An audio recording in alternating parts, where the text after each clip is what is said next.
Right now, leaving behind the Gambia border crossing, so I'm quite happy to be back here. It's been less than 3 years since my last visit, so it's nice to be traveling these roads again and crossing the border scot-free, no trouble whatsoever. But I've only got 72 hours here before I have to go. But I'll be going back to Senegal on Monday morning. Okay, here's the famous Barra to Banjul ferry. I don't understand why they didn't bother building a bridge like other African countries do, but I guess this makes the money, except it was quite hard when the ferry broke down a few months ago and you had to take a bloody canoe over. Even though the canoe takes more time, it'll probably cost. Just waiting for the ferry to dock and pull out. It's after 10 o'clock. It's going to take a whole hour to get to Banjul. So I think I picked the right time. I mean, you could take those ferries over there, but they'll take you too long, I guess.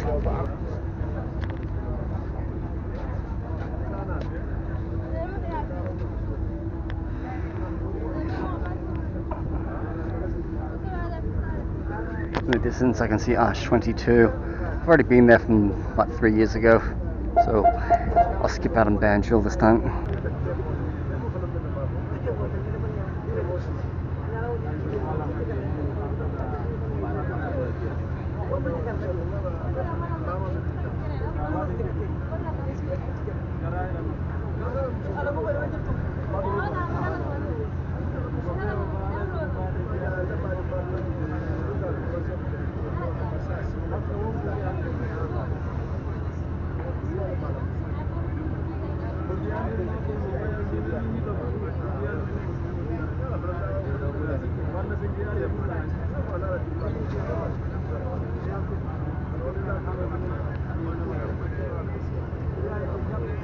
Alright, it is about 10:30 in the morning.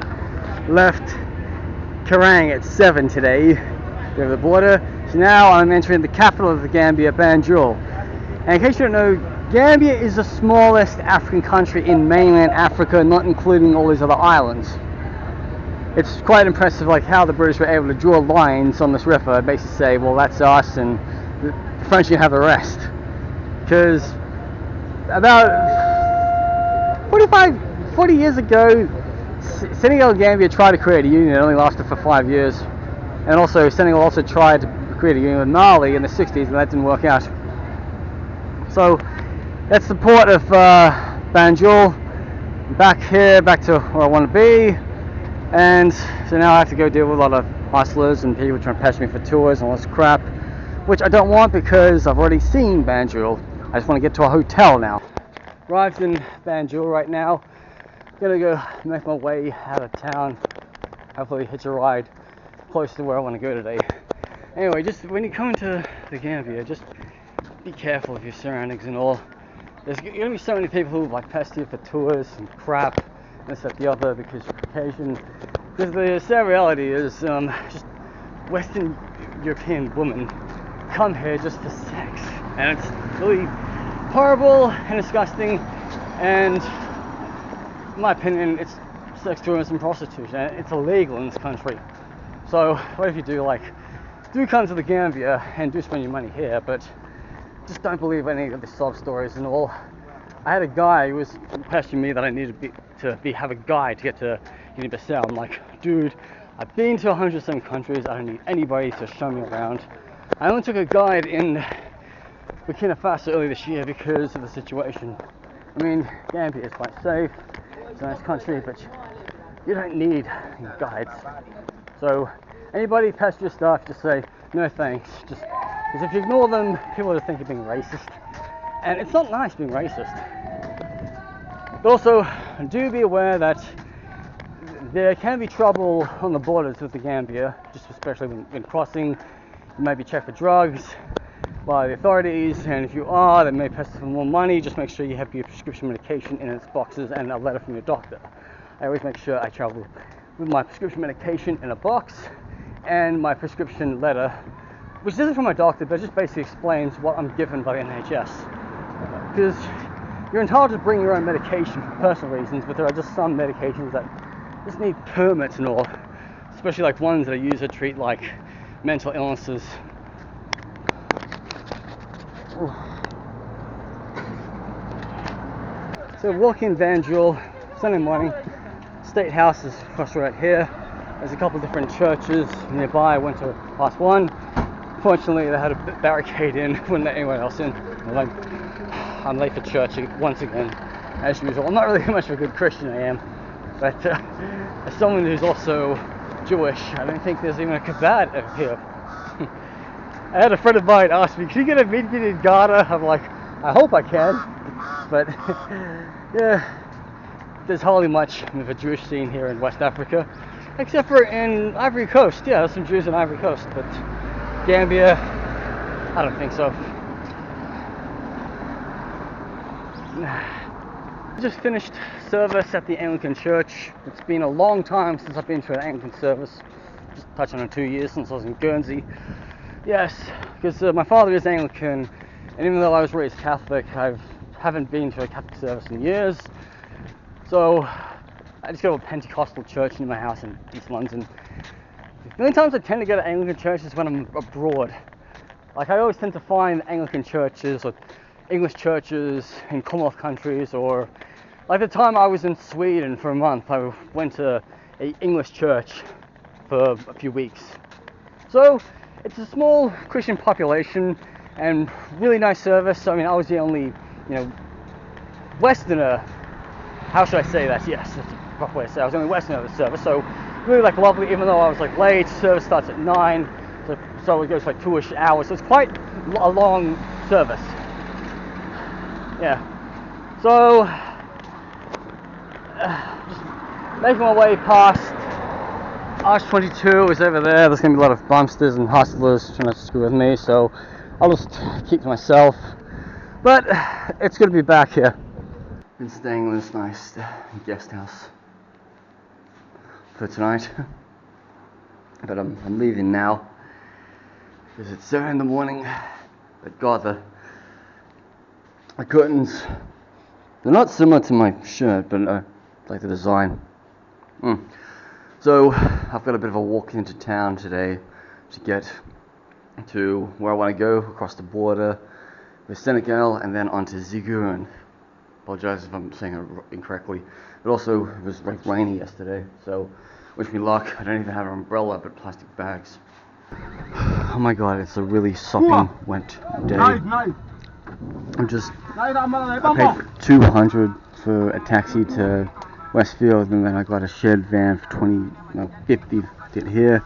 Now I'm getting this thing to the border for 25 Dalassi. But please God, make the rain stop, okay? Because it's really hot, and I don't understand why it's raining.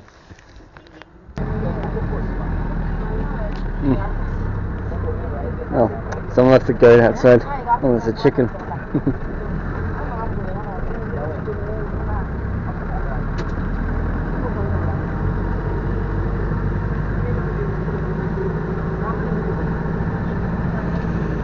Yeah, this ride to the border is only cost you 20 Dalassi, not even a pound. So, this is so ridiculous. I got stranded at Gambia, and I was waiting for a lift to get across the border, but then the officer was like, they don't stamp passports on that side of the border in Senegal. And so I thought, well, why did you stamp me out of Gambia in the first place? He basically said, Senegalese don't stamp people on that side of the border, go back. So I have to go all the way back to Rakama now, and then I have to get another van to another different border crossing, which I'm not sure they'll give me any trouble whatsoever. I mean, they know the situation about borders in Gambia, there's many different border crossings, but it is vital to get proper entry and exit stamps in these countries, otherwise you could be in deep trouble. So I got maybe another half an hour or so to get back to where I was.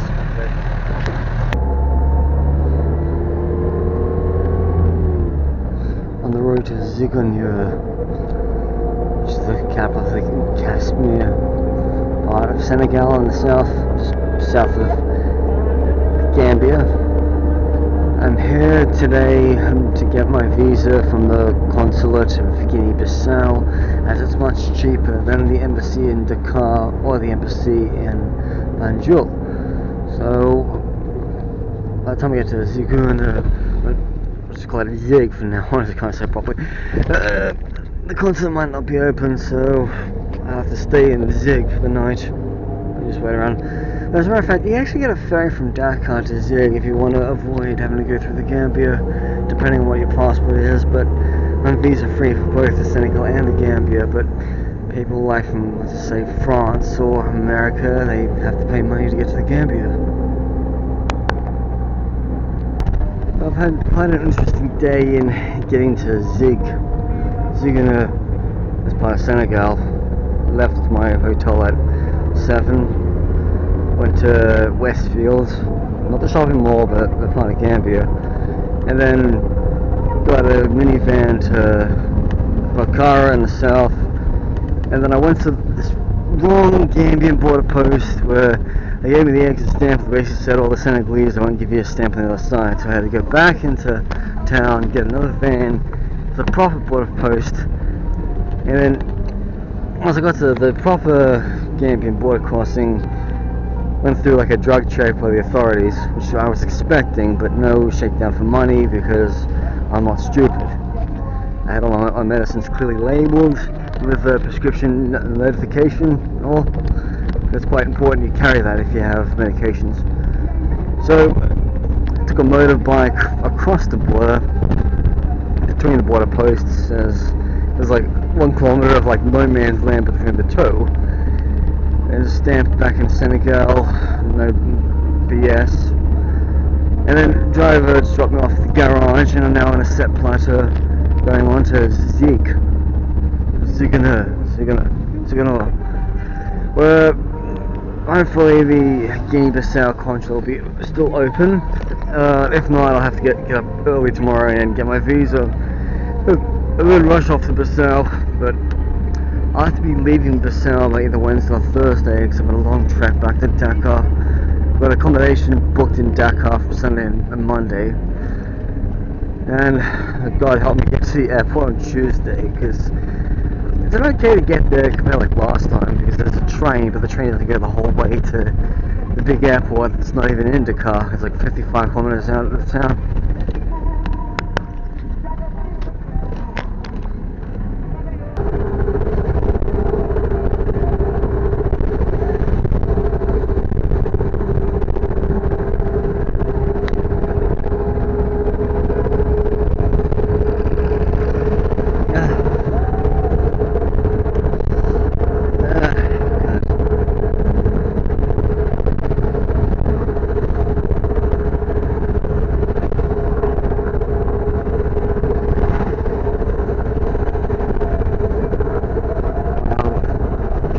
So much swamp here. Well, like mangrove.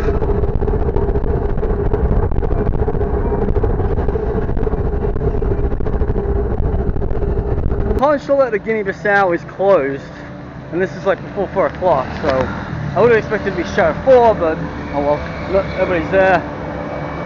I had some locals ring the number, and they basically said nobody was there, so I have to come back here at 9 o'clock in the morning, get my visa, and then get on to Guinea-Bissau, because they won't issue me a visa on the border. I have to go to the consulate.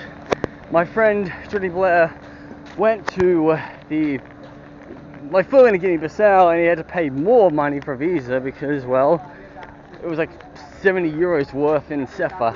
But this visa you can get in Zig is only like 20,000.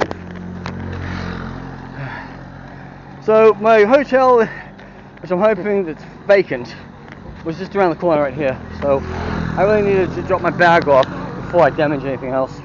For a bank here in Zig, as I need to get some money out. I've already paid for my hotel, but I need to pay for my visa fees tomorrow. I need to pay for my set platter to Bissau. I need to, buy some food at the supermarket or just go to a restaurant. But today has been a rainy day that last night when it was all thundery, I thought to myself, do I really want to be on the road today? Do I really want to be traveling? And if I just stayed in the Gambia, I would have just wasted a day. But I've just gone from, the middle of Gambia to the southern part of Senegal all within a day, even though I haven't yet to get my visa for Guinea-Bissau, which I'll have to get at 9 o'clock tomorrow morning. But I'm just getting through the rain. I stupidly didn't bring an umbrella with me, even though I am partly British. But maybe I'll pick up an umbrella here in Africa, who knows. So I just had a meal and a bottle of water for 2,000 francs, so 714, under £3. Really nice meal of roast beef with rice and different seasoning flavors, tasty. Big bottle of water, which I should have taken home, but I'm like, I like to share my water. Yeah. So this is a brand new city for me, because I can now say, okay, I've been to St. Louis, I've been in Dakar, I've been to Kerrang, and now I've been to Zigunchor, which I'll just keep calling it Zig for short, because, you know, yeah. So when you're traveling in Senegal and you look at the number plates, if it says DK, it means Dakar, and if it means ZG, it's Zigunchor. The reason people come here is basically it's much closer to Guinea-Bissau. Yes, so if you're traveling overland, you would, instead of going to the embassy in Dakar to get your Guinea-Bissau visa, you just go through the Gambia if you can, depending on your passport. You may have to pay a bit more money, but then you'll easily get onto Zig, and then you'll be able to get to Bissau. I think it's going to be another long day of travel. Like I left home at 7 today, and I got to Zig closer to 4 o'clock. So now it's only 5, and so I'm just going to buy some food at a supermarché, and then I might have some dessert at the hotel, and then I think I'll call that an early night. I want to make sure I be first in line for my Guinea-Bissau visa tomorrow, because it's going to be a long day of travel, maybe two set platters to get to Bissau, and all what I've heard is there's going to be nothing but rain for the next few days, even in the Gambia.